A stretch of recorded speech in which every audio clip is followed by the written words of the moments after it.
And attention commanders, this is Swag here, your community manager at KIXEYE. If you are new to War Commander, you will most likely need a briefing in effective basic base defense design. Let's get started.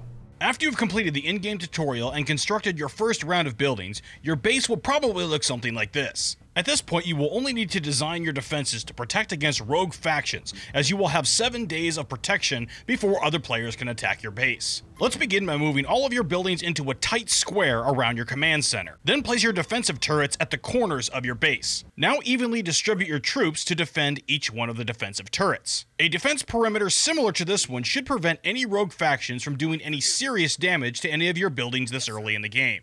Now let's take a look at what your base is probably going to look like by the time your 7-day starter damage protection has expired. Your core strategy is now to defend what it is you possess that other players want above all else, your resources. There are 3 buildings that should be your highest priority to defend: the command center, metal storage, and oil storage buildings. Your defensive perimeter should now focus almost exclusively on defense of those buildings. Focusing on defending the corners of your defensive perimeter is still your best strategy. I've shoveled some buildings around and paired my mortar turrets with gun turrets. Try grouping units like jackrabbits with mortar towers and units like rocket buggies with gun turrets. As much of your infantry as possible should be placed inside the bunkers. At this point, you should also have a mine factory, which you can use to create and plant landmines. Any intelligent enemy will need to attack your defensive perimeter at its corners, so it's usually a good idea to place your landmines in anticipation for this. By spacing out your walls and placing your landmines in the spaces in between them, you can sometimes trick your enemies into running right over them. This is what my base now looks like now that it's finished. While this design is merely an example of good base design,